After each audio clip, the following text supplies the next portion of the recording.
Hi everyone, another update here on my RC Powers, modified RC Powers Su30 version 4 speed build. I guess it's not really a speed build because I'm not building it very fast, but it's being built specifically to have some speed. So anyway, I'm about ready to start putting the entire airframe together. Just wanted to go over, so I sanded and filled the fuselage, the nose here. Obviously I'll put the electronics bay door on later on after I get all the electronics and stuff installed. So I'm pretty happy here. I put some very lightweight spackle. Let me just show you this stuff here. So I just used this stuff. It's called DAP Fast and Final. I know it's probably maybe not available everywhere in the world, but it's a super lightweight spackle, you know, that you'd fill holes in drywall or that sort of stuff in your home.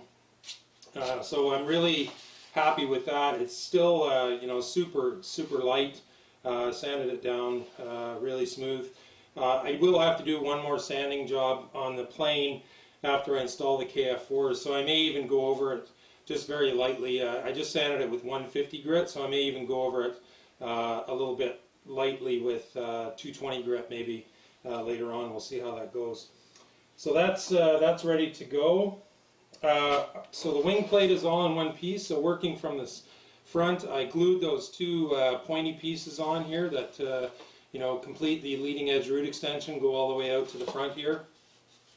What I did, I made a bit of a rookie mistake when I cut the plans out. I forgot that I was using paperless Dollar Tree foam or Adams Ready board for the fuselage. So when I dry fit the fuselage initially, I had a pretty significant gap on either side here, which meant I was going to have to really force things together. And then probably because I sanded it down pretty well all the way down the length of the fuselage, that made it even thinner. So what I did was I just cut out, I know it's going to be hard for you to see because of the white on white, but I cut out some sort of 2 millimeter thick or wide strips, and then I just glued those in here, and I've dry fit it, so now it fits far more snugly. So that was a bit of a rookie mistake, and it's, you know, it's why I always dry fit everything first before I start putting glue on.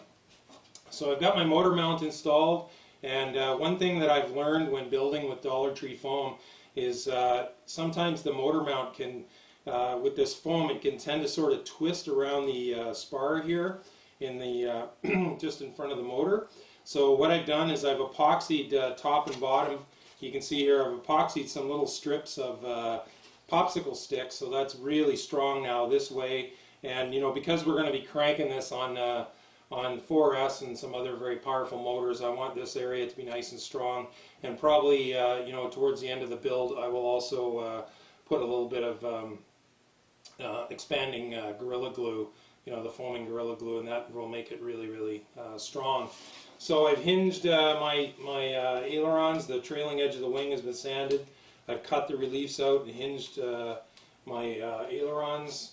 Also, I've double hinged my elevons. I put extra tape on the bottom, which is what I always do with most of my fast planes, just as some extra insurance.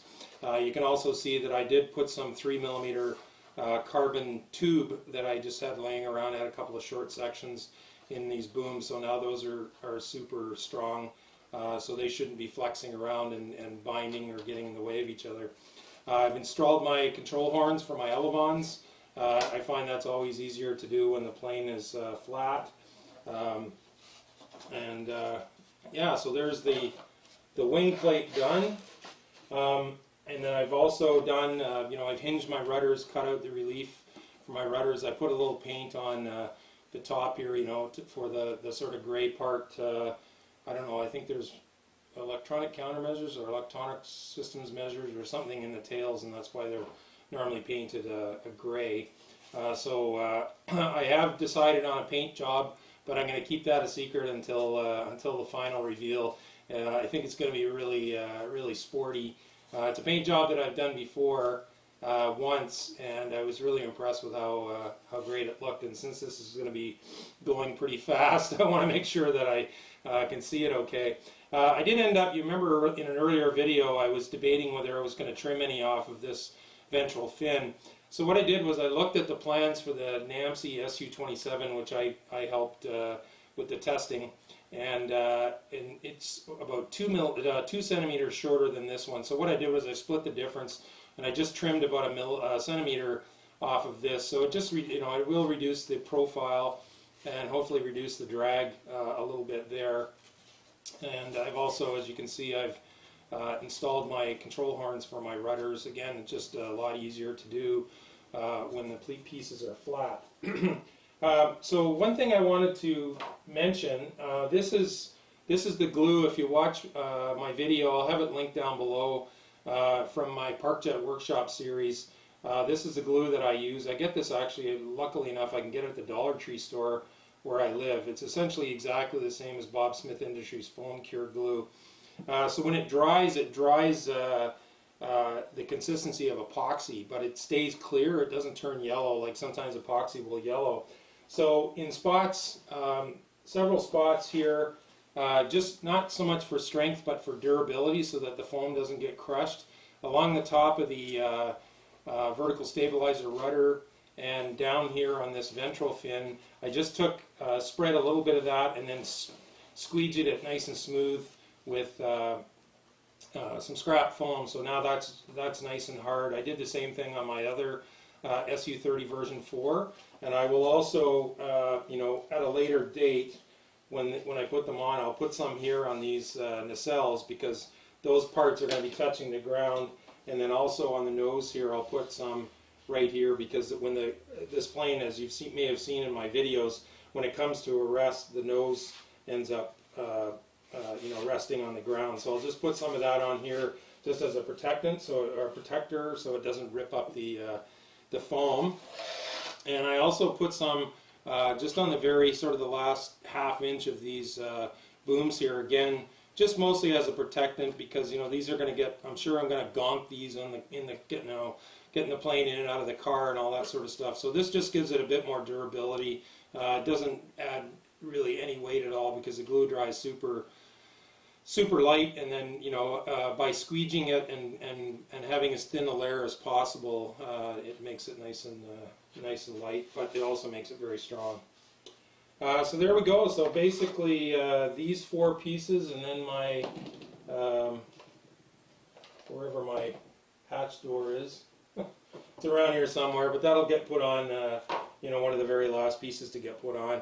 So yeah, so next thing I'm just going to be putting the pieces, of course the KFs, I have the KF4s to install, so I guess more 9 pieces I guess altogether left to go together. Nice thing about planes like this SU30 version 4 is they do have a fairly low parts count, which not only makes the build a little bit easier, but it also tends to keep the plane lighter, which is always a good thing when you're trying to go for some speed. So anyway, yeah, so probably the next update, I'm not sure, maybe as I get to the point where I've got some electronics installed and I'm getting ready to paint it. Yeah, so there we go, it's coming along. I'm hoping to have it ready to fly probably within about a week. So again, it's not exactly a speed build, but spring is here in real life as well, so I've got other things ongoing, and when the weather's nice, I'm either outside doing something or flying. And now we've already, if you've watched my last flight video, I've already flight tested the Emax 2306-2750 motor and the 6x3 EMP prop on 4S with the Hobbywing Platinum Pro, and I was very pleased with how that worked out. So it could be a few more weeks before I get my 5-inch props from Hobby King and Banggood. So at least we'll have when this is finished and ready to fly, we'll have something pretty powerful to put in there to start testing it.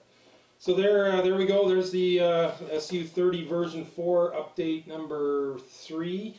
Very pleased with how it's coming along here. Again, made a few 1 or 2 rookie mistakes, but those were quite easily fixed, and I think the rest of it will go together pretty quickly once we get going. You know, just need to mate the fuselage, then the cells, KFs, and then start installing electronics, and she's getting closer and closer to being a flyable plane. So thanks very much for watching.